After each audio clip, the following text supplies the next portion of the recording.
네, 여러분 안녕하십니까. 뉴스파이터 시작하겠습니다. 오늘 함께 하실 네 분 먼저 소개해드리겠습니다. 이두화 전 국회의원, 서양호 두문정치전략연구소장, 이종근 데일리안 논설실장, 최진봉 성공회대 교수 나오셨습니다. 어서 오십시오. 안녕하세요. 정유라 씨가요, 오늘 새벽에 다시 돌아갔는데 방금 전에 다시 검찰에 출두해서 조사를 받는다고 합니다. 그 영상을 좀 잠깐 보도록 하겠습니다. 지금 호송차가 서울중앙지검으로 들어가는 모습인데 정유라 씨의 모습이 글쎄요. 포착이 됐나 모르겠네요. 지금 정유라 씨가 내리는 모습인데 어제 입었던 옷 그대로 입고 들어갑니다. 이두화 변호사, 어제 조사를 꽤 강도 높게 받긴 했어요. 예, 근데 이제 심야 조사에 대해서는 동의를 하지 않아서 예. 아마 구치소로 남부로 가서 이제 밤을 보내고 오늘 다시 조사를 받는 것 같은데요.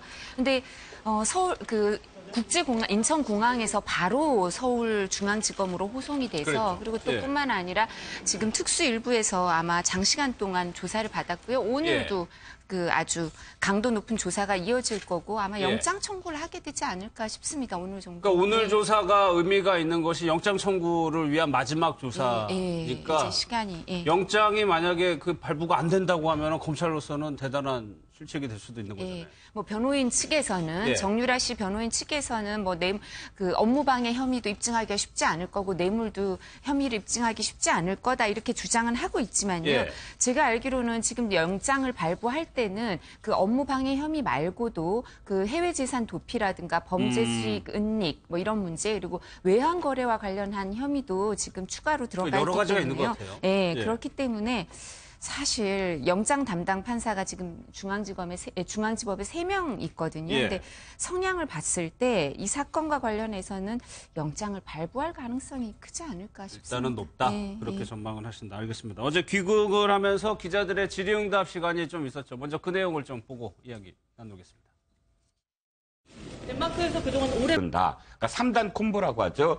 모른다, 아니다, 아는 게 없다. 이렇게 세 가지 유형의 이 부인을 하고 있습니다. 딱 완전히. 그래서 모르겠다라는 답변을 그 이외에 뭐 외환 도피라든지 뭐 외화 도피라든지 이런 부분들과 관련해서는 그런 방향으로 해서 혐의를 완전히 부인하는 부인하는 그런 모습을 보이고 있고. 그러니까 이거는 변호인의 조력을 완벽하게 받았다고 봐야죠. 예. 그리고 사실 생각해 보십시오. 20대 초반이죠, 나이가. 예. 근데 정말 그 기자들이 저렇게 이렇게 많이 모여서 자기한테 답변을 하면 긴장이 되지 않을까요? 그리고 그렇죠. 보통의 사람들은 그냥 검찰 조사에 성실히 응하겠습니다. 거기 가서 답변하겠습니다. 이러지 거기 질문에 대해서 꼭 답변을 해야 된다 이런 생각을 갖고 와서 그 답을 정연하게 저렇게 얘기하기가 쉽지 않거든요. 예. 그리고 지금 말씀드린 것처럼 그게 변호인의 조력을 받고 일정 부분 계획을 세워서 들어온 게요. 이 답변을 하면서 자기가 언론의 스포트라이트를 받을 거고 답변을 하면 그 답변이 생중계되듯이 사람들한테 이렇게 다 중계가 되면 예. 자기가 말한 내용이 알려지면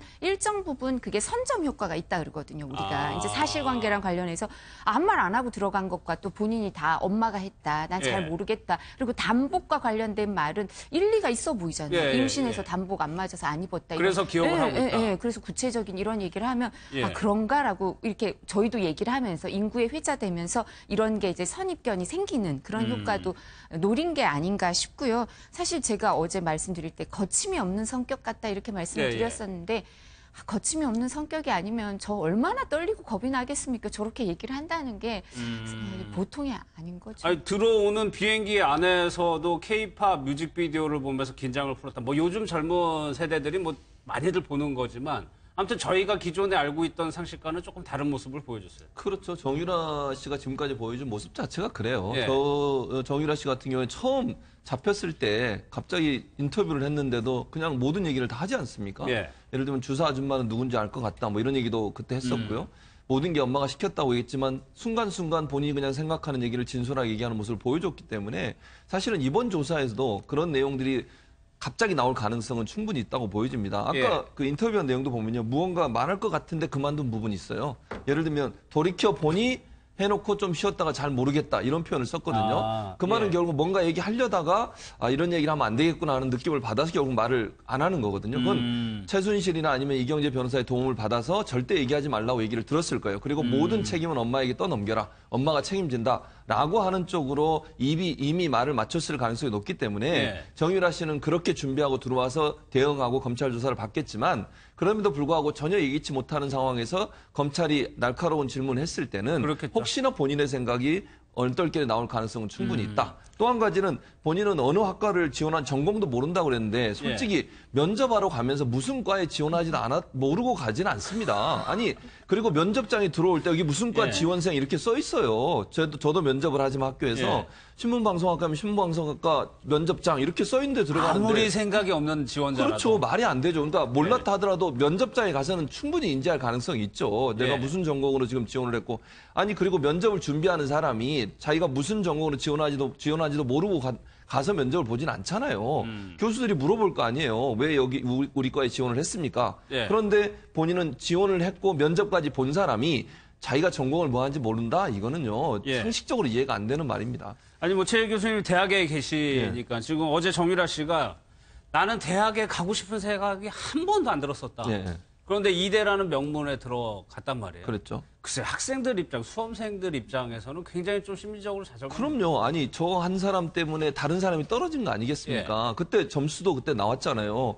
6등 있는 사람을 1등으로 올리고 나머지를 떨어뜨리는 이런 상황이 됐으니까 그랬죠. 얼마나 상대적으로 박탈감을 느끼겠습니까? 예. 그 이대를 들어가려고 얼마나 3년 동안 노력을 했겠습니까? 또 스펙도 쌓고 또 성적도 올리고 이래서 엄청나게 준비해서 정말 공정한 평가를 받을 거라는 기대를 가지고 학생들이 지원을 해서 면접을 봤을 텐데 예. 그냥 엄마 백 하나로 총장부터 입학처장 모든 교수들이 도와주는 그런 상황에서 저렇게 부정하게 들어가게 되면 평범한 시민들은 얼마나 허탈하겠습니까? 예. 자기 딸 이화여대 보내려고 얼마나 노력을 했겠어요. 그렇죠. 부모들도 그분들이. 그렇고요. 그렇죠. 예. 그런 박탈감 때문에 그래서 저는 엄중하게도 처벌해야 한다고 생각해요. 예. 단순히 업무 방해뿐만 아니라 국민들한테 준 큰 상처가 있기 때문에 그것도 국민의 법 강정이 함께 포함돼서 예. 판결에도 영향을 미쳐야 된다고 그게 생각합니다. 특검의 시각이죠. 그래서 7년을 구형을 한 거고요, 어제. 어제 MBN을 비롯해서 종편 4시 정유라가 입국할 때의 시청률이 아주 높았는데 예. 그거는 그만큼 국민들이 정유라 씨에 대한 관심이 매우 높은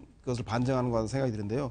그런데 정유라 씨가 보여준 모습은 많은 국민들에게 수갑차고 생글생글 웃으면서 거침없이 이야기하는 걸 보면서 천진난만하다고 해야 되는 건지 아니면 순진무구해야 되는 건지 도대체 자기 한 사람을 그 대학에 보내기 위해서 대통령이 저렇게 발벗고 나서다가 구속되고 탄핵되고 예. 어머니도 구속되고 이화여대에 관련된 총장을 비롯한 많은 교수들이 구속되었는데 그리고 무엇보다도 중요한 것은 나라가 국정이 마비되고 국민들이 얼마나 이 문제를 겨울밤 주말마다 모여서 광화문에서 속보를 들었습니까? 예. 이 문제를 생각한다면 한마디라도 국민 여러분께 정말 죄송하다. 그렇죠. 제 본인은 아니었지만 예. 이렇게 된 데 대해서 제가 그 책임을 달게 받겠다라고 하는 단 한마디라도 하실 줄 알았는데 어제 많은 관심을 가지고 지켜본 국민들에게 도대체 정의라는 무슨 생각으로 저 아이, 철없는 저 아이 한 사람을 위해서 이렇게 나라가 절단이 났던 것인가에 대해서 예. 많은 분노와 자괴감을 느끼는 날이 아니었나 생각이 들었습니다. 예. 어제 뭐 최순실 씨도 어제가 되니까 최우진실에서 눈물을 흘리면서 얘기를 했다고 하는데 이종구 시장님, 네. 정유라 씨가 오해를 풀고 싶다라고 얘기를 해서 억울하다고도 얘기를 했었고요. 지금 상황이 오해라고 보는가 봐요. 아, 그렇죠. 표현은 어차피 정유라 씨가 지금 표현하는 것들이 아주 뭐 적합하게 표현하지는 않잖아요. 늘 예. 그 21살, 그러니까 21살의 나이 또래에서의 어떤 어휘 보다 훨씬 더 적합하지 않습니다. 그만큼 뭐랄까 그 여러 가지로 부적절한데 예. 이 오해라는 표현은 사실상 혐의죠. 나한테 주어진 혐의에 대해서 그렇겠죠. 난 부정한다. 예. 이렇게 표현해야 되는데 단순히 오해라고 했단 말이죠. 그런데 문제는 이것도 이렇게 생각이 들어요. 뭐냐면 얼만큼 또 이제 변호인단과 그 이 협의를 거쳐서 내가 어떻게 표현해야 되느냐에 대해서도 사실 많은 수기를 거쳤고 그래서 단순히 국민들이 바라봤을 때 나는 정말 오해다 정도의 어떤 정말 혐의조차도 표현하고 싶지 않다 이런 그 고른 어떤 그 이 표현이 아니었나 또 싶어요. 예, 예. 그런데 전 더 좀 참담한 것은 예. 이게 오해입니까?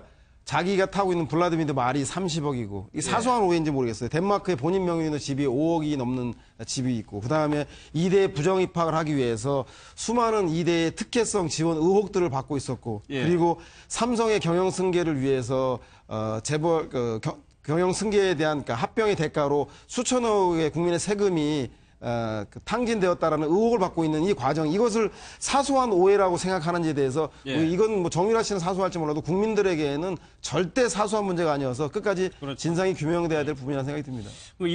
이건 어제 정유라가 얘기한 걸 보면 변호 전략이라고 할까요? 일단은 엄마가 다 시켜서 한 거다. 그리고 나머지 거는 잘 모르겠다. 예. 그러니까 사실 처음에 거기 덴마크에서 체포됐을 때도 그런 얘기를 했죠. 뭐 서류 같은 데 사인을 했지만 어머니가 포스트잇을 그랬죠. 붙여놔서 주요 네. 내용을 모르고 그냥 사인만 했다. 이런 식으로 그렇게 변호인한테 조력을 받아서 그렇게 얘기를 할 수 있지. 그런 부분은 포스트잇이 가려져 있어서 못 봤다. 이건 일반인들이 그런 얘기를 하기가 참 어렵거든요. 네. 근데 지금 말씀하신 것처럼 기본적으로 엄마가 계획을 짜고 어머니가 그리고 실행도 대부분 엄마가 하고 자기는 최소한 필요한 한도 내에서 이 내용을 모르고 엄마가 하라는 대로만 했다. 이렇게 해서 혐의가 없다. 이런 식으로 가려고 하는 것 같은데요. 예. 근데 업무 방해 혐의에 대해서는 사실 이제 학생이 입건이 되거나 처벌이 된 예가 극히 드물죠. 보통 예가 드문데, 근데 이 정유라 씨의 경우에는 사실 이게 그냥 단순한 그 개인적인 문제가 아니라 어떤 제도적인 문제라든가 다른 사건과 얽혀 있어서 권력형의 비리 이런 문제가 있기 때문에 더 예. 법원이나 아마 검찰에서는 뭐 물론 엄격하게 생각해서 기소를 했지만 법원에서도 더 무겁게 받아들일 수밖에 없을 거고요. 그리고 뿐만 아니라 그 업무 방해뿐만 아니라요. 뇌물죄에 대해서는 본인이 얼마나 인식했을지 모르겠지만 예. 재산 도피라든가 범죄 수익 은닉 이런 거 본인 명의의 계좌를 제공하고 본인 명의로 집을 사고 뭐 이런 부분에 있어서는 일정 부분 본인이 한 일이 있을 수밖에 없어서요. 계약서에 사인을 했다든가 이런 게 있어서 혐의가 인정이 일정 부분 될 겁니다. 그래서 영장이 발부될 가능성도 크고 그게 또 재산 도피라든가 이런 건 금액이 커지면 형이 아주 높거든요. 예. 그래서 구속이 돼서도 형이 그렇게 자기가 이 변호인들이 생각하는 것보다는 좀 더 높아질 가능성이 있다는 높아질 거죠? 가능성이 크지 않을까 싶어요. 알겠습니다. 어제 또 기자들이요. 최순실 씨하고 박근혜 전 대통령의 관계에 대해서도 좀 물어봤는데 좀 이렇게 얘기를 했습니다. 보겠습니다. 엄마 최순실 씨 재판 보면서 어떤 생각하셨어요? 제가 생각은 이런 건가 봐요. 나한테 모든 특혜를 받았다고 얘기하는데 나는 도대체 아는 게 없어서 예, 그렇게 억울하다. 얘기하는 거죠. 예. 예. 근데 그거는 다 거짓말이죠. 어떻게 예. 그걸 모르겠습니까? 아니 본인이 말을 타는데 그 말이 누가 사준지 또 누가 예. 지원했는지 본인도 그 얘기 하잖아요. 6명을 지원하기로 했는데 삼성이 그중에 하나를 자기가 받았다. 그 말은 삼성이 일정 부분 도움을 줬다는 건 본인도 인지하고 있었을 거라는 생각이 들고요. 예. 이대 시험 보러 갔을 때도 그럴 거 아니에요. 본인의 말이 맞다고 생각하면 본인은 대학 갈 생각도 없었는데 엄마가 가라 그랬다. 그럼 엄마가 그럴 거 아니에요. 너 야 안 가는 애를 걱정하지 마. 내가 다 얘기해놨어. 너 가서 그냥 금메달만 보여주면 돼. 예. 이렇게 해서 보냈을 거 아니에요. 그러니까 그것도 일정 부분 얘기를 했을 가능성이 저는 충분히 그리고 있다고 그 뭐. 전에 정유라 씨가 주변에 자랑을 하고 다녔어요. 그렇죠. 그 사람 또 엄마와 함께 이대 가서 총장하고 투어도 했잖아요. 그랬죠. 돌아다니면서 네. 공사하는 현장까지 보여주고 이렇게 됩니다. 그럼 그 자리에 같이 있었으면서 몰랐다는 것도 말이 안 되는 것이고요. 본인 이름으로 예를 들면 집을 샀다. 그러면 거기 가서 사인도 했을 거예요, 본인이. 물론 그것도 이제 엄마가 사인하라고 사인했다고 얘기를 할 수 있겠지만 예. 본인 명의로 집이 있고 독일에서 여러 가지 사업을 하는데 본인이 거기 이름도 올려 있고 이런 여러 가지 상황을 본다면 본인이 모른다는 건 말이 안 되고 또 예. 박근혜 전 대통령도 뭐 전혀 관계를 모른다고 그러는데 그게 말이 안 되지 않습니까? 그렇죠. 엄마가 박근혜 전 대통령을 어떻게 모셨는지를 잘 알고 있을 거라고 저는 생각해요. 또 엄마가 딸하고 대화하는 과정에 그런 얘기를 안 했을 리도 없고요.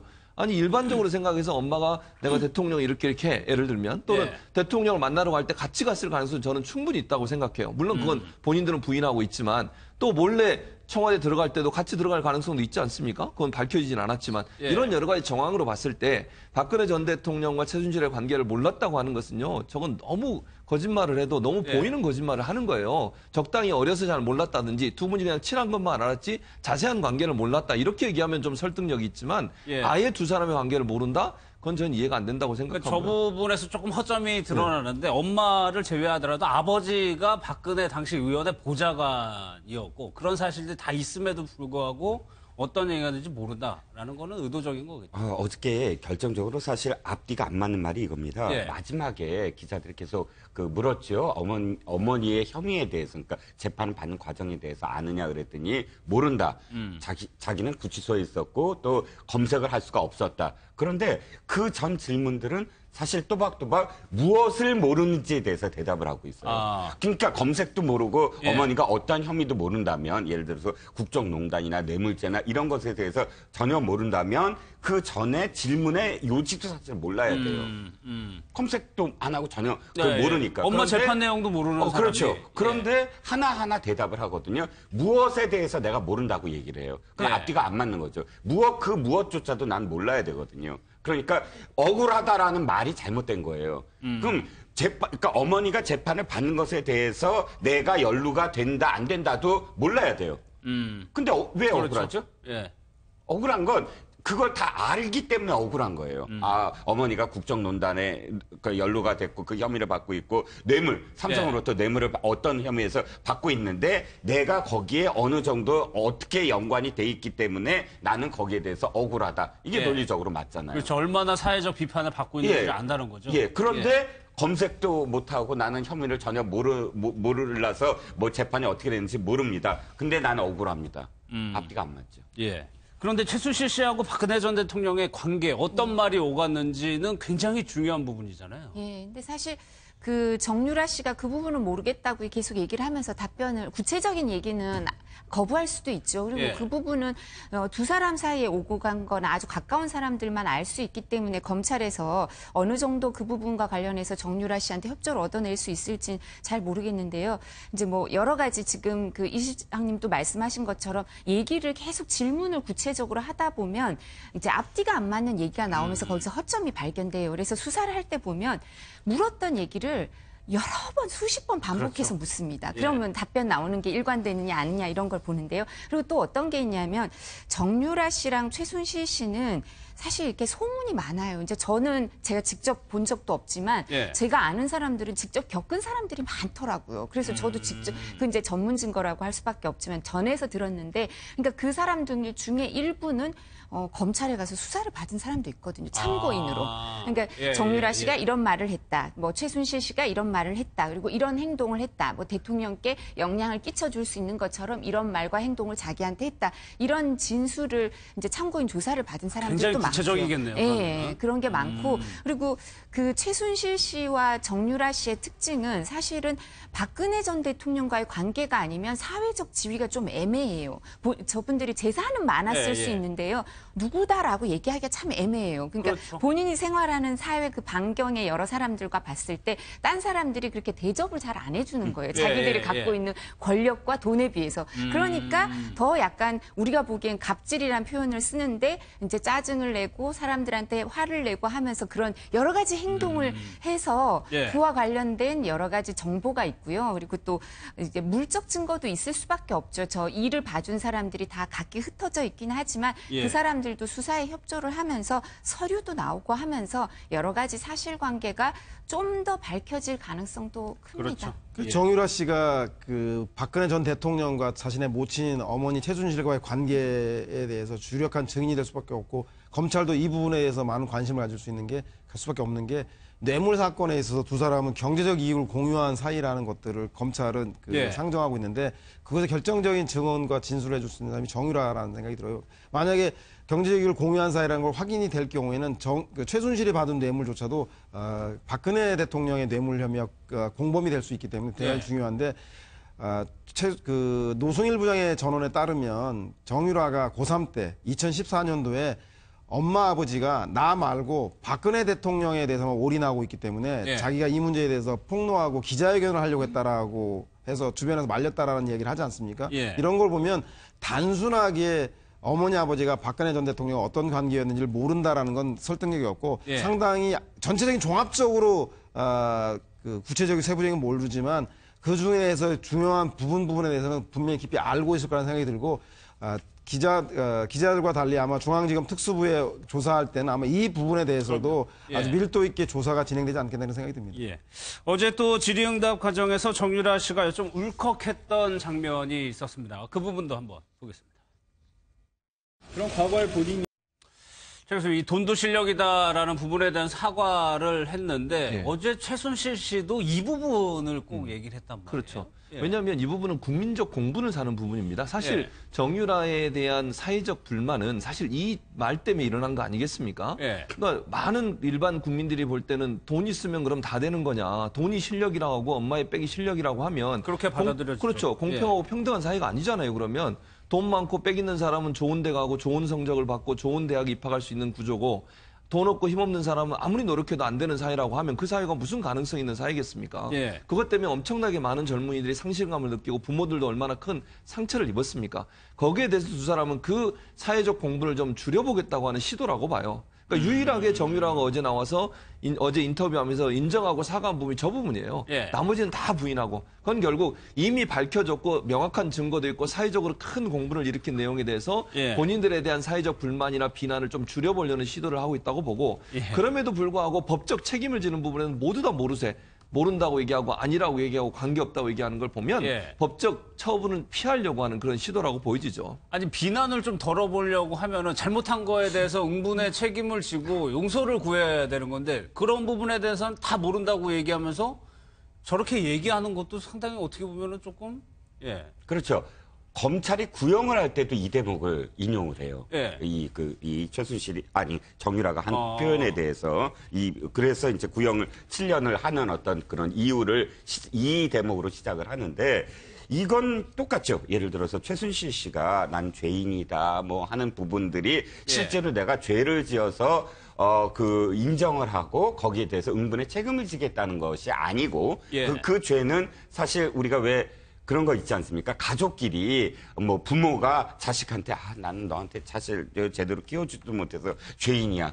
그럼 그 죄를 무슨 어떤 혐의를 받는 게 아니잖아요. 예. 죄인이라고 하더라도 그런 표현과 똑같이 난 박 대통령을 이 자리에 나오게 해서 죄인이다라거나 국민들한테 내가 죄인이라거나 하는 것은 법적인 책임에 대한 문제가 아니라 그냥 자신이 이렇게 하는 말로 이렇게 이해할 수 있다면 지금 이야기되는 어저께 보여준 정유라의 언어에 대한 어떤 맥락도 사실은 내가 응분의 책임을 지겠다는 의미에서의 죄송이 아니라 예. 이미 내가 법적으로는 어떠어떤 상황이었다. 예를 들어서 인정할 부분이 그거 아닙니까? 그 당시 미성년이었잖아요. 그 SNS 쓸 때도 그렇고 또 업무 방해, 그러니까 2대 들어갈 때도 미성년이었고 예. 그 미성년자로서의 어떤 당사자가 사실 내가 죄송하다고 받아들이면서 사실 법적인 책임은 없다. 거꾸로 그런 어떤 뉘앙스를 굉장히 많이 포함된 그런 죄송함이죠. 예. 최순실 씨 어제 얘기 종합하면은 정유라는 말을 정말 열심히 탔고 본인은 어떤 불법도 저지르지 않았고 2대 관계자한테 죄송하고 그러면 이 사태의 원인이 도대체 어떻게 됐다는 겁니까? 그러니까 최순실 씨는 예. 뭐 정말 거침이 없죠. 그리고 사고방식 자체가 본인이 잘못했거나 이제 본인이 여기에 책임이 있거나 이런 식의 사고방식을 가지면 얼마나 지금 사태에 대해서 책임을 통감하고 사는 게 괴롭겠습니까? 예. 그러니까 저런 분들의 특징은 이 모든 일의 책임은 나한테는 없다. 다른 사람 탓이다. 이렇게 생각하는 게 이게 그 자기중심적인 사고를 하는 사람들이 많은 것 같고요. 그리고 예. 그렇지 않으면 지금까지 알려진 것처럼 그런 갑질이든가 지금까지 알려진 그런 행동을 하면서 저렇게 태연히 살기가 쉽지 않겠죠. 보통 사람의 사고방식 같으면요.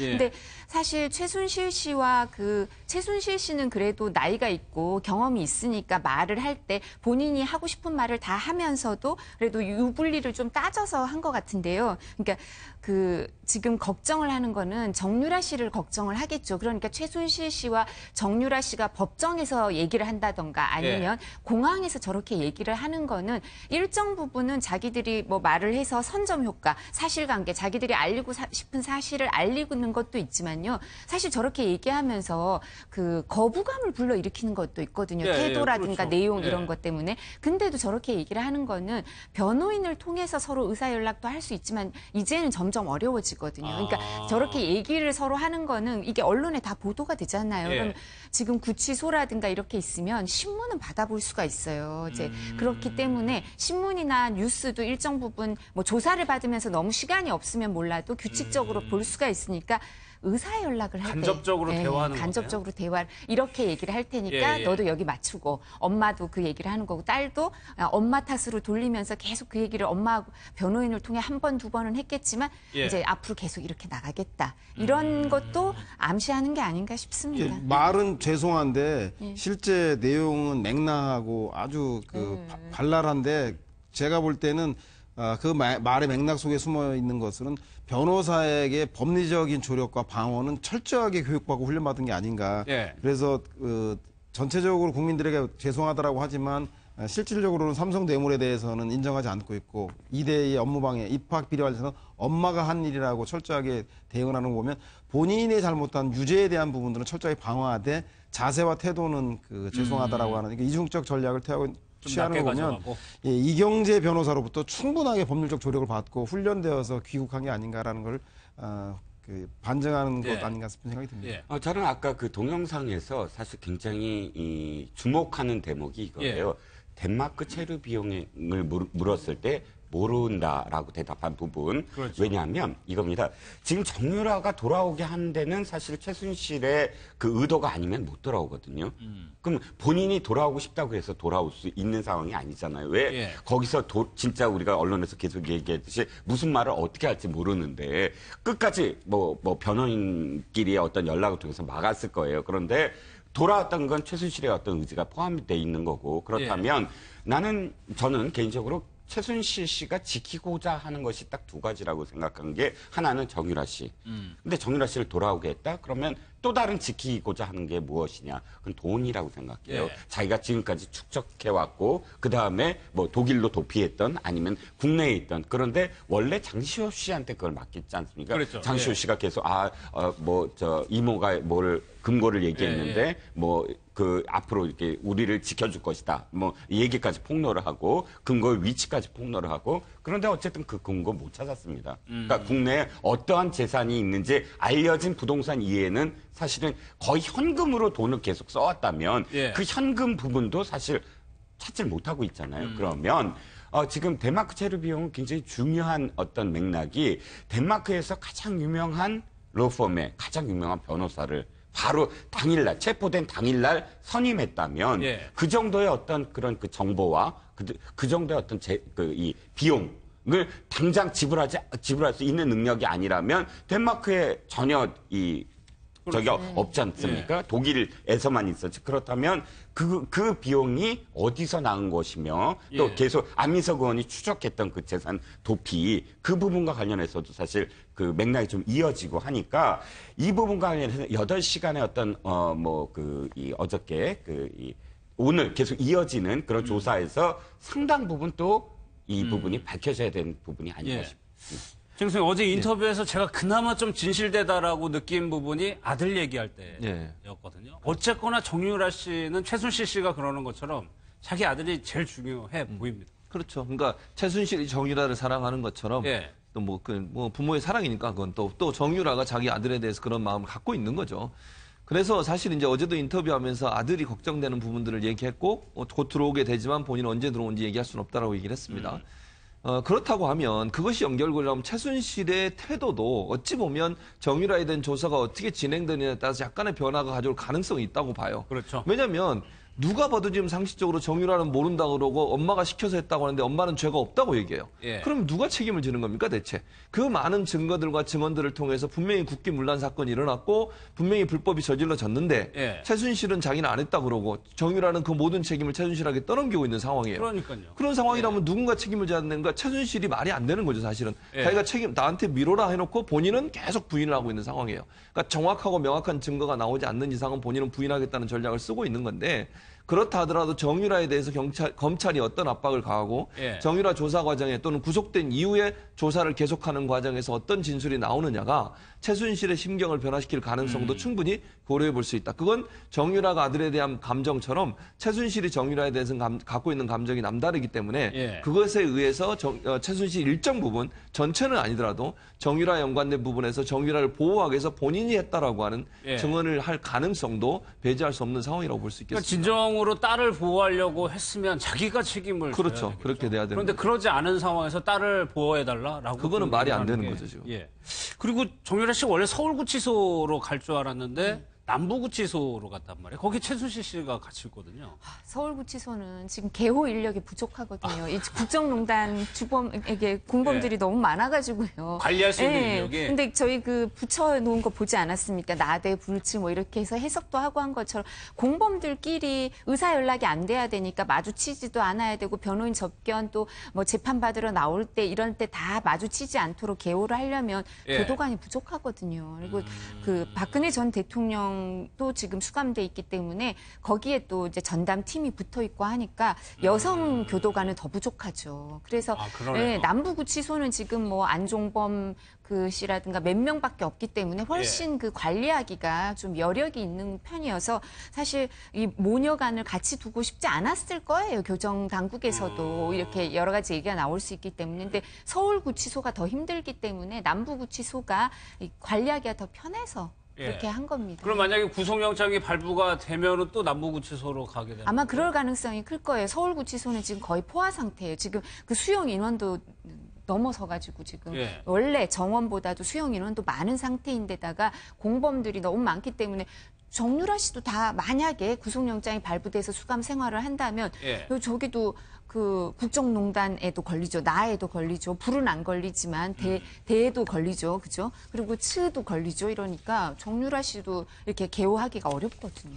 그러면 어떻게 세영 수재 혹시 엄마를 만날 수도 있지 않을까요? 그렇게 되면은 그것까지 다 봉쇄를 할까요? 그 엄마를 만나서 대화는 하지 못하더라도 마주보거나 이런 것들이 아주 심리적으로 아주 큰 영향을 미칠 가능성이 높고 사람들은 지금까지는 정유라의 럭비공 같은 행동 때문에 어떤 돌발적인 발언이 있을지 모른다라 그랬는데 역설적으로 어제 재판정에서 최순실이 흐느끼는 것을 보면서 최순실이 정유라를 위해서 뭔가 박근혜 대통령을 배신하고 모정을 선택해서 검찰과 추가적인 것을 통해 딜을 하지 않겠는가. 오히려 최순실이 예, 그것이 바로 정유라가 귀국한 그 효과의 역설이 아닌가. 그래서 많은 사람들이 아마 정유라의 그 돌출성 발언뿐만 아니라 예. 최순실이 어떤 태도로 돌변할 것인가. 그래서 무엇인가 추가 진술할 것인가. 이 대목도 상당히 관심이 가는 지점이라는 생각이 듭니다. 그러니까 이종우 씨 어제 뭐 이경재 변호사는 최순실 씨가 정유라가 들어온다고 해가지고 심경의 변화 절대 없을 거라고 했지만 어제 한참을 울었단 말이에요 재판장에서. 네, 그렇죠. 실제로 최순실 씨가 영향을 받고 있단 말이에요. 받고 있죠. 받고 있는데 두 가지 또 해석이 가능한 것 같아요. 네. 하나는 지금 말씀하셨듯이 언제든 딸과 관련해서는 이 감정선이 늘 출렁거린다. 그것도 네. 맞는데 또 한 가지는 안미석 의원의 해석이지만 예. 굉장히 또 계산된 연출된 어떤 모습이다라는 해석을 하고 있거든요. 그런데 일정 정도 그것도 맞는 게 뭐냐면 이겁니다. 어저께 자신의 구형 검찰이 구형하는 날 최후 진술을 하면서 재판부에다 대고 선처를 호소했어요. 예. 나에 대한 선처를 호소해야 되지 않나요? 왜냐하면 구형을 받고 그렇죠. 내가 본인이 7년형을 받았으니까 예. 최후 진술은 나에 대한 얘기죠. 그런데 딸에 대해서 선처를 재판부에 얘기한다? 그 재판부는 딸과는 관련이 없잖아요. 예. 딸이 만약에 구속이 되고 또 재판을 받게 되면 다른 재판부란 말이죠. 그 재판부는 엄연히 나에 대해서 지금 그 재판을 하고 있는데 예. 굳이 현 재판부에 우리 딸을 잘 봐주세요. 그거를 몰라서 이 최순실이 재판부에 얘기했을까요? 그건 다분히 언론에 당연히 기사가 나오겠죠. 네. 그러니까 그 언론에다 대고 사실은 내가 이렇게 얘기했다라는 걸 보이는 그런 그 워딩이란 말이죠. 그렇다면 물론 감정선도 출렁거리지만 예. 상당히 계산된 어떤 부분도 저는 있다고 봐요. 그러면 이두화 의원께서 어떻게 보세요? 혹시 최순실 씨가 심리적인 영향을 받아서 무언가 지금까지는 다른 태도를 보일 가능성도 있다고 보세요? 그럴 가능성도 있죠. 사실 사람이란 게 저희가 예. 항상 하는 말이 내리사랑이 치사랑보다 훨씬 크다 그러잖아요. 그죠? 그래서 아래로 내려가는 사랑이, 그러니까 부모를 생각하는 자식의 마음보다 자식을 생각하는 부모의 마음이 헤아릴 수 없이 클 수밖에 없고요. 그리고 예. 또 지금 말씀드린 것처럼 사실 기본적으로 그게 또 계산이라고 하면 좀 그렇겠지만 그 감정을 표출하는 걸 변호사도 그거 하고 싶은 대로 얘기해도 된다. 모정에 대해서 이렇게 얘기를 했을 거는 그게 이제 인간 인간적으로 보이고 또 이게 이유가 예. 아, 왜 이런 일까지 이렇냐, 국정농단을 왜 이렇게까지 했냐, 뭐 이렇게 생각할 때 조금 딸만 생각하고 딸 하나 어떻게 해보려고 하다가 너무 지나치게 됐다 뭐 이러면서 업무 방해라든가 이런 데 대해서 좀 모정을 강조하면서 인간적인 면을 부각하려고 그럴 수도 있거든요. 예. 그러니까 양형을 한다든가 이랬을 때 우리나라가 업무 방해, 그러니까 입시 비리라든가 아니면 병력 비리 이와 관련돼서 뭐 어머니나 특히 어머니들이 이제 관련된 경우가 많았어요, 지금까지. 그렇죠. 그런 네. 경우에 처벌할 때 엄마들이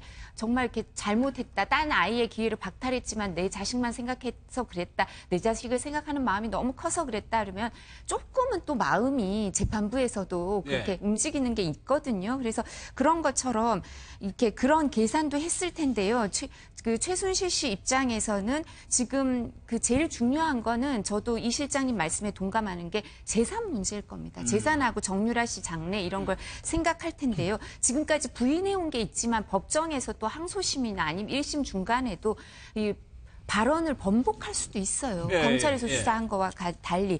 그러면 이제 본인들이 일관된 입장을 취해서 정리를 하면서 형이 너무 세게 나올 것 같다. 이제 구형이 시작이 되지 않습니까? 예. 구형이 시작이 되니까 아, 이렇게 계산을 해보면서 이거는 좀 인정하고 넘어가는 게 오히려 법원에서 거부감이 적어지겠구나. 그리고 이제 내가 딸을 생각하는 엄마의 마음을 강조할 수 있겠구나. 예. 그럼 나한테 유리하겠구나라고 해서 정리를 하는 부분이 생길 가능성도 있습니다. 거기서도 꼼꼼하게 따져볼 예, 거란 말씀. 계산을 하는 거죠.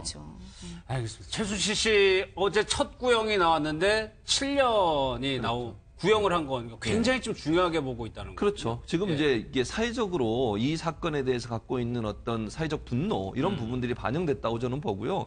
이게 단순히 그냥 무슨 그 단순한 업무 방해 문제가 아니라 예. 국정농단의 한 축이라고 보는 것 같고요. 교육농단이라고 그렇죠. 표현을 그렇게 하더라고요, 얘기했죠. 특검팀에서. 그다음에 최순실이라는 사람이 대통령이라는 권력을 등에 업고서 온갖 비리를 저지른 거 아니겠습니까? 예. 그걸 엄중하게 보는 것이고 그 일에 대학 전체의 중요한 보직자들이 참여했다는 것도 문제가 된다고 보고 예. 또 여기에는 보면요. 국가가 일정 부분 거기에 세금으로 도와주는 부분이 있어요. 예를 들면 이화여대가 8개 정도의 국책 사업을 다 받거든요. 예. 보통 대학에서 1년에 하나 받기도 힘듭니다. 왜냐하면 교육부에서도 일부러 대학을 하나씩 나눠서 줘요. 나눠주는군요. 한쪽이 몰아주면 그게 엄청나게 비난을 받을 수 있거든요. 예. 그러니까 보통 정부에서 올 한 해 동안 대학이 지원하는 사업이 10개다. 그러면 그 10개를 대학별로 좀 배분해 주는 경향이 있습니다. 지방에도 주고 서울에 있는 대학도 주고. 근데 이화여대 같은 경우는 그 사업에 9개인가 10개 사업 중에 8개를 전부 다 받았어요.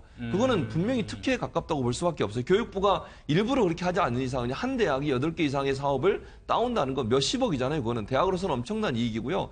저는 그래서 최순실이 그런 부분에 영향을 미쳐서 이화여대 네. 총장을 설득했을 것이고 이화여대 총장은 자기 입장에서 실적을 올리기 위해서 엄청난 돈을 학교로 가지고 오는 것은 총장의 실적이잖아요. 그러니까 이대 총장 자리도 그런 거를 가져와야 되는 그렇죠. 좀 중요한 압박감이 자리죠. 있다는 거죠. 그럼요. 이 사회에서 그걸 중요하게 보거든요. 능력으로 봐요. 총장의 능력으로. 그렇기 때문에 결국은 이거는 국가 예산과 세금을 이용해서 최순실 개인의 이익을 예. 도와줬다는 일이 되기 때문에 이 자체가 그냥 업무 방해의 문제가 아니라는 거죠. 이건 총체적으로 국가의 국기를 문란시킨 일이고 국가 예. 체제 전체를 뒤흔드는 그런 형태의 비리이기 때문에 더 엄중하게 물었다고 볼 수 있겠죠. 예. 사실 저도 7년형은 굉장히 놀랐어요. 아니, 그 부정입학. 에 대해서 7년이라는 구형이라는 게 전례가 거의 사실 없죠. 전례가 거의 없죠. 그런데 지금 말씀하셨듯이 저는 이 사건에서 가장 중요한 게 이겁니다. 벌써 몇 명의 교수가 지금 뭐 구속되고 또 지금 기소돼 있지 않았습니까? 네. 그런데 중요한 건 그 교수들이 개별적 이익이 없다는 거예요. 가령 한 교수라도 최순실로부터 뭐 1,000만 원을 받거나 아니면 또 다른 이득을 취했다면 개별적으로 사실 자신의 이익을 위해서 이 최순실의 딸 예. 정유라를 자기가 이렇게 도와준 거거든요. 예. 그런데 이 사건에 있어서 이대와 관련된 모든 보직 교수든 총장이든 또는 뭐 대학원장이든 아무도 개인적인 이득이 없어요. 그렇다면 이건 이대에서 조직적으로 사실은 이대의 이익, 예, 학교의 이익을 추구하지 않았으면 불가능한 사건이었다. 그러니까 이것은 어떤 대가가 아니면 불가능한 일이라면 그 대가는 이대라는 전체 그 보직 교수들과 해당 학과의 교수들이 예. 일치된 어떤 목표, 즉 이대의 어떤 뭐 도움, 뭐 내지는 지금 말씀하셨던 그 많은 것들을 우리가 예. 다 공유하지 않았으면 불가능했다. 그렇기 때문에 굉장히 큰 사건으로 지금 구형이 이루어지지 않았나 싶은 거죠. 아직 뭐 선고 절차가 남아 있으니까 그래도 선고는 조금 대부분 좀 떨어지지 않나요? 예, 그러니까 보통은 양형 이제 구형을 한 거보다 예. 한 반 정도, 반 절반 정도, 정도? 예, 절반 정도가 그래도 나오는데요. 많네요. 예, 근데 사실 어떤 경우에는 더 엄하게 처벌도 하거든요. 구형량보다 선고의 형량이 더 높기도 하고 아니면 똑같게 나오기도 하는데요. 예. 이 경우는 사실 너무 관심이 많죠. 지금 이 국정농단 사건과 관련해서는 거의 처음 판결이 예, 예. 이제 그 비선 진료 말고 이제 본격적으로 관련된 정유라 씨나 최순실 씨와 관련된 본격적인 사건에 있어서는 첫 판결이기 때문에 관심이 많을 텐데 양형이 보통 제가 말씀드린 것처럼 구형량의 절반 이렇게는 안 나오고 조금 더 엄하게 나올 가능성도 있습니다. 네. 알겠습니다.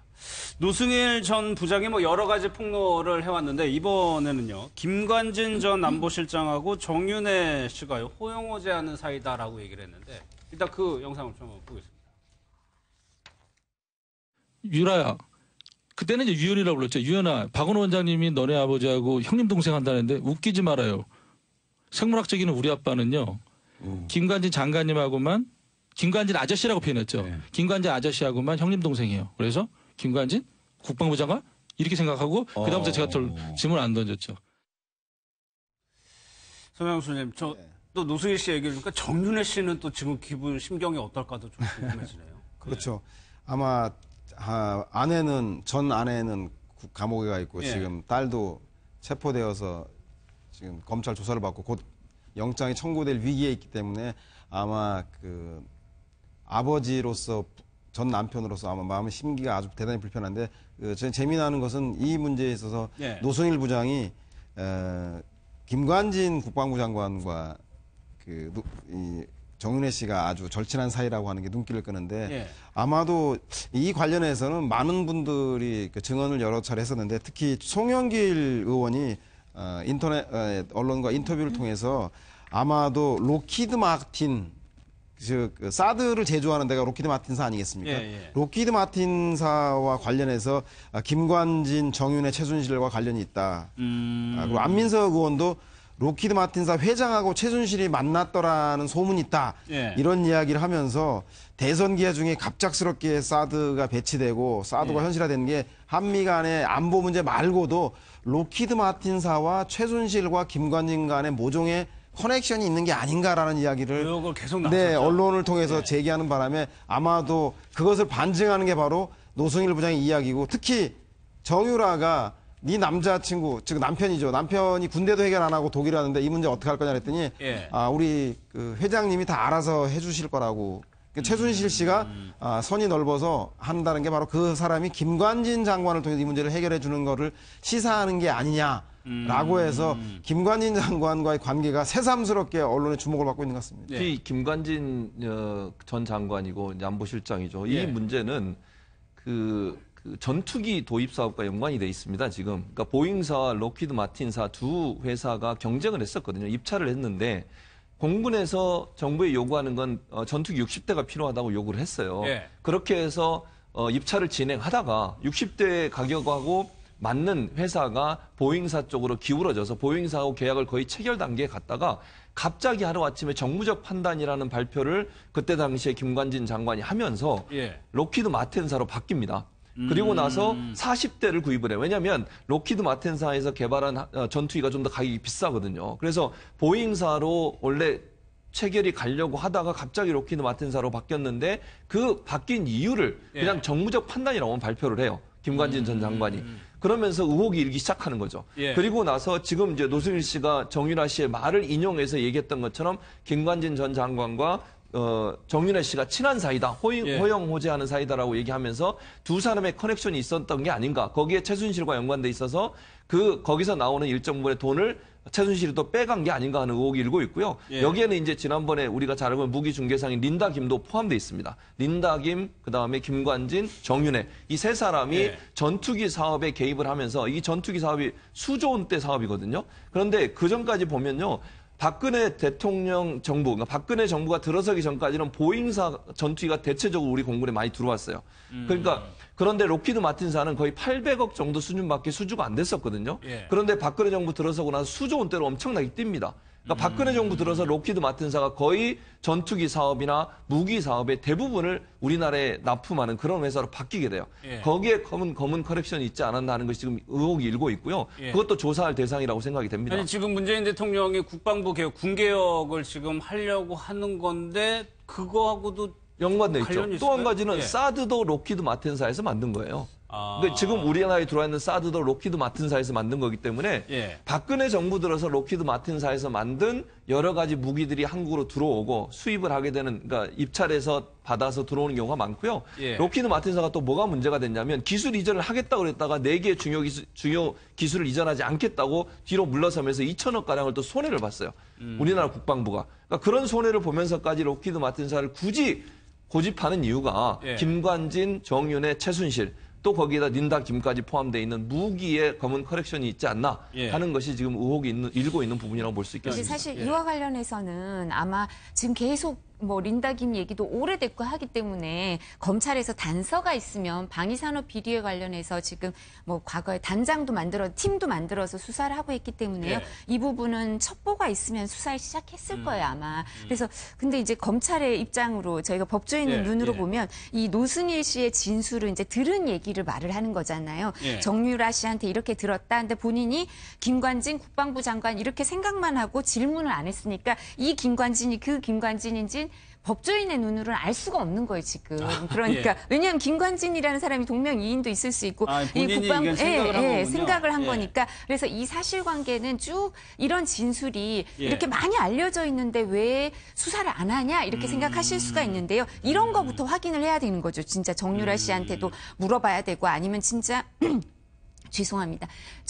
정윤혜 씨한테나 김관진 장관한테도 이 사실관계를 확인해서 그러네요. 이 사람이 맞는지 이렇게 해결을 봐야 되는 거여서 그런데요. 왜냐하면 예. 증인의 증언이라는 건 항상 저희가 이제 노승일 씨나 이런 사람들이 어려운 상황에서 많은 정보를 준 게 사실인데요. 사람이다 보니까 정확하지 않은 정보도 있을 수밖에 없어요. 그리고 예. 이제 지금 생각하는 것처럼 본인이 더 유추해서 해석한 추리해서 말한 부분도 있을 수밖에 없어서요. 그래서 이런 거를 수사기관은 다 사실관계를 확인하면서 시간이 걸릴 수밖에 없어요. 왜냐하면 노승일 씨가 또 딴 인터뷰에서는 그런 얘기를 하더라고요. 정유라 씨가 이제 최순실 씨가 아주 어렵게 가진 아이여서 그래서 생물학적 뭐 우리 아빠라고 예, 예. 표현을 하고 그리고 인공시술로 가진 아이여서 그랬다라고 얘기하는데 아마 그 정유라 씨 친할아버지는 결혼하기 전에 아이를 낳았다 뭐 이런 얘기를 해가지고 그 말이 진술이 서로 안 맞는 부분도 있고 하니까 예. 이 관계자가 너무 많으니까 사실관계가 일치하는지 아닌지 그중에 사실이 무엇인지 예. 이게 이해관계가 있어서 일부러 이렇게 얘기했다는 게 아니고요. 사람이 기억을 잘못할 수도 있고 자기가 또 이해하는 범위가 따로 있어서 그런 것도 있어서요. 그래서 수사기관의 수사는 시간이 좀 걸릴 수밖에 없습니다. 예. 아니, 이 노승일 전 부장의 표현대로라면 이종걸 씨, 네네. 생물학적 우리 아빠면 아빠지 생물학적인 우리 아빠라고 얘기를 했다는 거거든요. 그렇죠. 예. 그러니까 이 문자 그대로 이해한다면 물론 이제 시험관 아기를 이야기하는데 예. 자신이 시험관 아기로 태어났다라는 걸 이렇게 뭐 생물학적 이렇게 표현하면서 아빠에 대해서 부정하는 아이가 얼마나 많을까요? 거의 없을 거예요. 그걸 뭐 내가 인정을 하고 자랑스럽게 이야기할 건 아니잖아요. 그런데 만약 이렇게 이야기했다면 그렇다면 이 집에서의 권력 관계, 그러니까 엄마 아빠의 어떤 그런 그 집안에서의 그런 뭐 어떤 문제들, 그것들을 지켜보면서 사실상 아버지에 대해서 이런 식으로 표현할 정도의 감정이 그러니까요. 들었던 예, 어떤 예, 상황들이 있었다. 그런 정황들이 있었다. 그래서 바로 튀어나오는 그런 부정적인 어떤 표현으로 이렇게 나왔다면 이 부부 사이에 어떠한 일이 있었을까 과연. 그러니까 그런 어떤 뭐 물론 가정 내에서의 어떤 여러 가지 뭐 이 부부 간의 어떤 문제들은 뭐 미루어 짐작할 수 있는 것들이 굉장히 많겠지만 그럼에도 불구하고 어떤 의미에서는 뭐 예를 들어서 박 전 대통령에 대한 충성 내지는 그런 어떤 그 권력을 나눠 갖는 데 대해서의 어떤 이 서로 간에 아무리 부부라지만 서로 간에 암투 이렇게까지도 또 유추해 볼 수 있는 그런 상황이 아닌가 싶은 거죠. 그러니까 일반적으로 저희가 알고 있는 부녀 관계는 좀 아닌 것 같아요. 이 부분 좀 마지막으로 한번 짚어볼게요. 어제 박근혜 전 대통령에 대해서 강제구인장이 발부가 됐는데 끝내 안 나왔습니다. 박근혜 대통령이. 저희가 이제 구인에는 응하고 예. 증인 신문 중에 불리한 거에 대해서는 답변 안 할 수 있을 것 같다고 기대를 했었는데요. 예. 이제 강제 구인을 거부한 건 뭐 건강 상태를 이유로 거부했을 수도 있지만 사실 최순실 씨 경우는 지금 많은 재판의 증인으로 불려다니거든요. 그러니까 예. 박근혜 전 대통령 입장에서도 한 번 나가기 시작하면 다른 재판에도 계속 나가야 되니까 이런 모양을 내가 보여줄 수는 없다라고 생각한 게 있지 않나. 건강 상태도 물론 이유겠지만 여러 가지 종합적으로 판단해서 거부한 것 같은데요. 저희가 사실 이 사건과 관련돼서 보면서 피고인의 권리에 대해서 새로 발견하는 게 좀 많아요. 많습니다. 네. 왜냐하면 보통 변호사들도 강제 구인장이 발부됐다. 검찰에서 이제 기소가 됐는데도 다시 조사를 받으러 나오라고 한다. 예. 내지 다른 사건으로. 그리고 본인이 증인 그 피의자도나 피고인도 아니고 이제 뭐 증인이나 이렇게 참고인으로 조사받으러 나오라고 하거나 아니면 다른 재판의 증인으로 나오라고 하면 예. 법원이나 검찰 재판부가 다르고 검사가 다르더라도 그래도 일반적으로 양형 관계 이제 반성의 모습을 보여줘야 되기 때문에 나가라 그러거든요. 거부하라고는 안 해요. 예. 보통 그러니까 거부하는 경우가 거의 없습니다. 거의 예. 없는데 지금 뭐 건강상의 이유도 있겠지만 너무 많은 법정에 나가야 될 수 있다. 이제 그냥 법리적 생각하시면 대응도 있는 것 같고 또 하나는 이게 의료법 위반의 이영선 행정관을 재판하는 피고인의 증인으로 나가는 거 아니겠습니까? 예. 대통령에게는 어차피 한 번의 스포트라이트를 받아야 되는데 전체적인 이 재판이 정치적인 탄압에 의한 재판이다라고 하는 총론을 밝혀야 될 자리가 아니라 이렇게 의료법 위반이라고 하는 주변부적인 문제로 결국은 검사가 질문하거나 변호인이 질문하면 답변을 해야 될 텐데 그 답변을 하기 시작하는 거에 대해서 별로 올바른 법리적 대응이 아니다. 정치적 대응도 아니라고 생각해서 아마 삼성과 관련된 뇌물 사건이라든가 주요한 클라이막스에서 예. 본인의 전체적인 입장을 밝힐 때 아마 그것을 첫 번째 공식적인 등장으로 등판으로 생각하는 게 아닌가 하는 생각이 듭니다. 아니 그런데 그렇게 솔직히 제가 생각하기에는 그렇게 전략적일까? 예. 진짜 말하고 싶지 않은 부분이 뭐냐면 이런 부분들일 것 같아요. 박 전 대통령은 어저께 만약에 갔다면 뭘 물어봤겠습니까?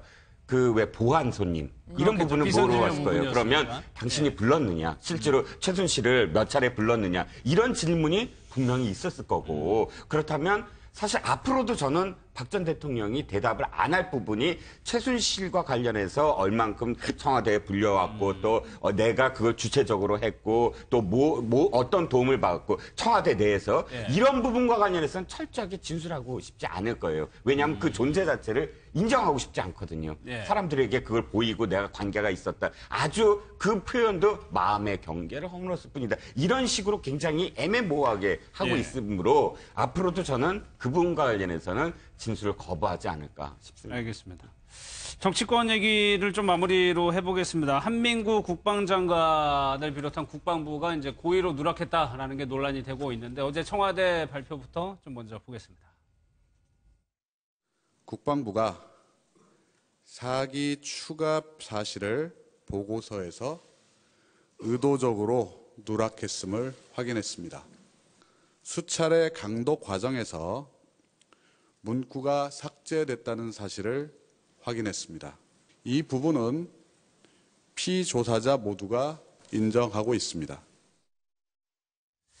일단 최 교수님, 한민구 장관에게 한번 초점을 맞춰볼게요. 실무자들이 중간에서 누락할 수는 있다고 쳐도 이 부분을 안보실장 정의용 실장이 한민구 장관에게 물어봤단 말이에요. 그렇죠. 구체적으로. 예. 그런데 한민구 장관의 대답은 그런 게 있었나요? 예. 라고. 그건 좀 이해가 안 되는 거죠. 예. 그래서 아니 왜 그렇게 얘기했을까? 그럼 그냥 물어봤을 때 지금 내기가 있습니다. 추가로 들어온 게 있고 어디에 있습니다라고 얘기하면 끝나는 거 아니겠어요? 그러면 이제 정리가 되는 건데 그 기회를 사실은 준 거잖아요. 또 어찌 예. 보면 그러니까 보고가 제대로 안 올라와서 보고에 숫자가 빠져 있는 그 문제를 실장이 물어본 거고 정 실장이 그 예. 정 실장이 물어보는 일부러 오찬까지 하면서 물어봤는데 한민구 국방장관은 거기에 대해서 마치 모르는 듯한 뉘앙스의 발언을 했다는 거죠. 물론 예. 본인은 또 커뮤니케이션의 문제라고 얘기하니까 두 사람의 대화를 우리가 듣지 않아서 뭐라고 말은 못하겠지만 예. 그렇게 얘기하는 것보다 좀 더 명확하게 얘기했다고 하면 일정 부분 문 대통령이 이렇게까지 예를 들면 뭐 표현을 쓰자면 조금 경노한 듯한 그런 표현까지 쓸 필요가 없었을 텐데. 그러니까 이 부분에 충격을 받았다. 그런 거죠. 그러니까 예.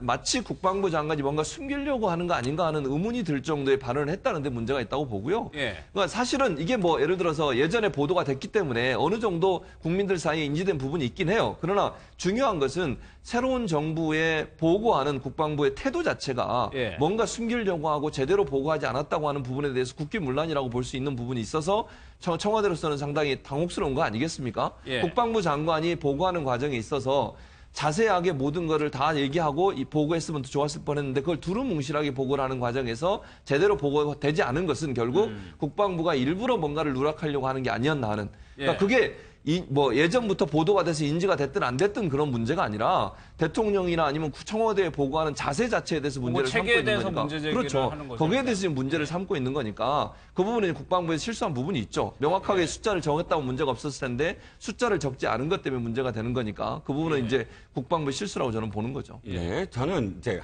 한민국 국방장관에 그런 게 있었습니까라는 답변도 부적절했다. 만약에 그렇게 표현했다면 그런데 저는 질문도 부적절했다고 봐요.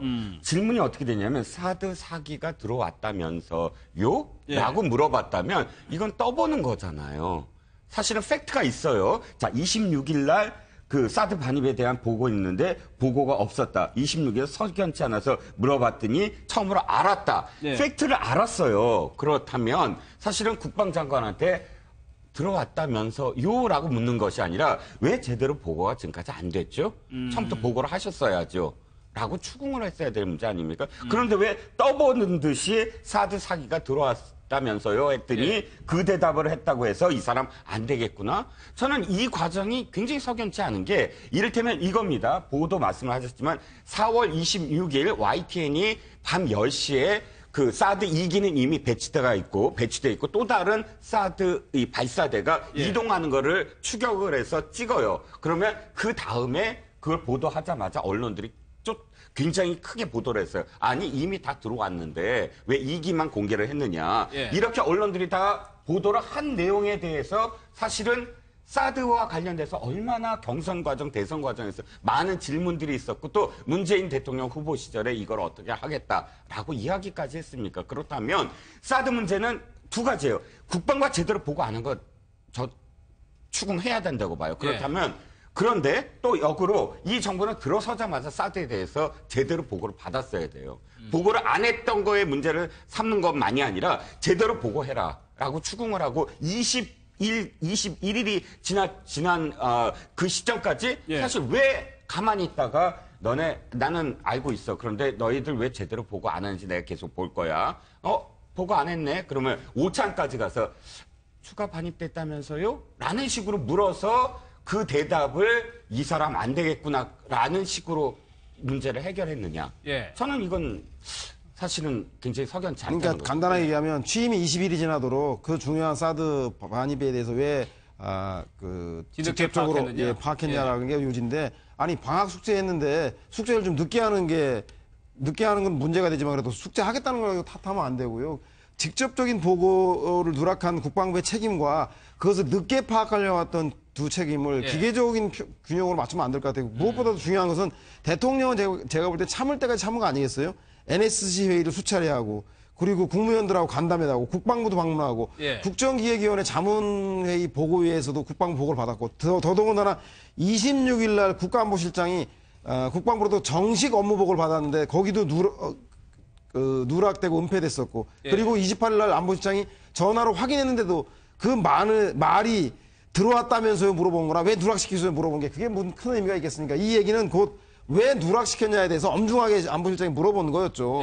이렇게 확인 절차를 거쳤음에도 불구하고 국방부에서 이 문제에 대해서 얘기하지 않은 거에 대해서 대통령은 충분한 기회를 줬음에도 불구하고 국방부가 스스로 보고하지 않는다는 거에 대해서 크게 문제 제기하는 거고 특히 사드 도입은 결정 때부터 이게 아주 미스테리 아니었습니까? 국방부 장관은 국방위원회 와서 연내에 도입하지 않겠다고 하고 나서 며칠 있다 바로 도입을 전격적으로 결정한 게 국방부는 들러리 서고 청와대 안보실이 주도해서 대통령의 명예에서 결정된 게 아니냐라고 들어오는 과정도 배치하는 과정도 그리고 보고가 누락된 전체 과정이 아마 비밀 사드 애국을 하고 북한의 안보에 위협이 있는 사드에서 아무도 묻지 마 따지지도 마 이런 태도 자체가 발생한 문제가 본질이지 청와대가 다소 20일 늦게 미처 숙제를 늦게 하는 것 자체 그 문제하고 동일시해서는 안 된다. 왜?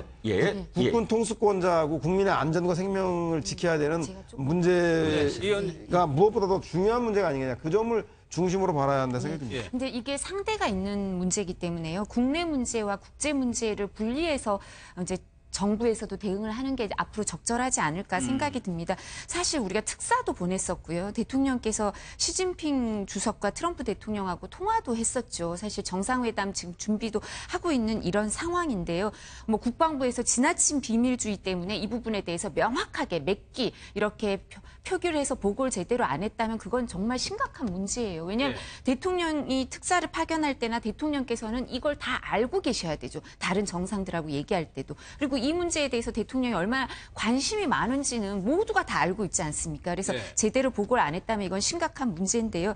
근데 대통령께서나 아니면 청와대에서도 이게 뭐 사실 국민소통수석이 이거 이렇게 브리핑을 하면서 처음에 추가 반입을 물었냐, 추가 배치를 물었냐 그래서 이 억구 갖고도 오전 오후에 조금 이 부분에 대해서도 수정도 있었고요. 그리고 너무 자세한 상황을 얘기하다 보니까 중국에서 뭐라 그러냐면 뭐 엄중한 우려를 표한다. 저희가 중국에서 이 소리를 들으면 안 되죠. 이게 우리나라의 국내적인 절차적 문제와 그리고 미국과의 문제가 있지만 이게 국내에서 보고하고 이런 문제에 대해서 아니면 우리가 어떻게 보고를 하는지 우리는 걱정이 되지만 중국이 이거 걱정할 일은 아니죠. 자기네가. 그러니까 이런 얘기를 듣는 거는 우리가 우려를 가질 수밖에 없는 입장이기 때문에 이 국제적으로 관심이 많은 문제이기 때문에 여기에 대해서 처벌할 사람 처벌하고 시스템을 점검할 건 점검하지만 좀 더 엄격하게 조사가 이루어지고 지킬 건 지키고 밝힐 건 밝혀야 되지 너무 이 모든 과정을 누가 거짓말했네 누가 뭐라고 했네 추가 배치니 추가 반입이니 이런 너무 자세한 것까지